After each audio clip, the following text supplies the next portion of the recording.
वो जो ख्वाब थे मेरे जहन में, न मैं कह सका न मैं लिख सका, कि जुबां मिली तो कटी हुई, जो कलम मिला तो बिका हुआ।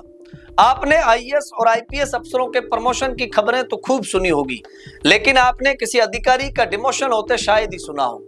लेकिन राजस्थान के चर्चित आईपीएस अधिकारी पंकज चौधरी पर बड़ा एक्शन लेते हुए राजस्थान की भजनलाल सरकार ने उनका डिमोशन कर दिया है। लेवल 11 की पे स्केल से लेवल 10 की जूनियर पे स्केल में 3 साल के लिए उनका डिमोशन किया गया है।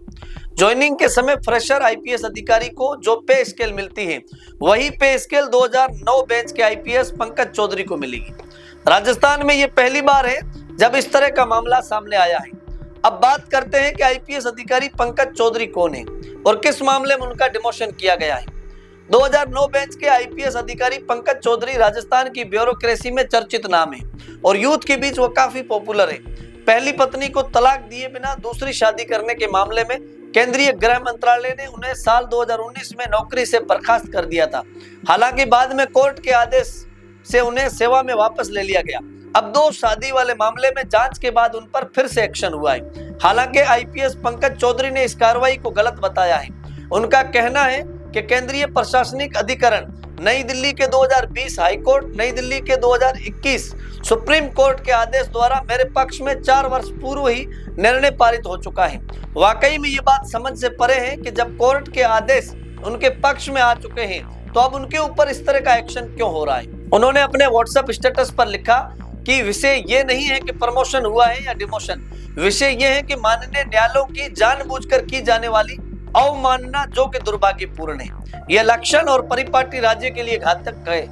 इससे सिस्टम से विश्वास टूटता है, निष्पक्षता और न्याय शांति का आधार है। सत्यमेव जयते। जय हिंद, जय भारत। आपको बता दें कि पंकज चौधरी वही आईपीएस अधिकारी है जिन्होंने 2013 में जैसलमेर एसपी रहते हुए मुस्लिम समाज के धर्मगुरु और तत्कालीन कैबिनेट मंत्री सालेह मोहम्मद के पिता गाजी फकीर की हिस्ट्री शीट खोली थी। उस समय इस एक्शन पर जमकर बवाल मचा और इसकी गूंज जयपुर और दिल्ली तक भी पहुंची। यह कार्रवाई उनके लिए कितनी मुश्किल रही होगी, आप इस बात का अंदाजा इस बात से लगा सकते हैं कि कई दशकों से जैसलमेर की राजनीति में फकीर परिवार का दबदबा था और उनके एक फतवे से हजारों वोटर अपना रुख बदल लेते थे। उस समय प्रदेश और केंद्र दोनों जगह कांग्रेस की सरकार थी। ऐसे में मामले को बढ़ते देख एसपी पंकज चौधरी का तबादला कर दिया गया और तब जाकर मामला शांत हुआ।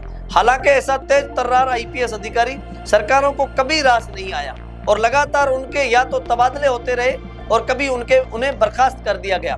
कोर्ट के आदेश के बाद वो सेवा में लौटे, लेकिन अब उनका डिमोशन कर दिया गया है। इस डिमोशन के बाद आईपीएस अधिकारी पंकज चौधरी का अगला कदम क्या होगा, ये देखने वाली बात होगी।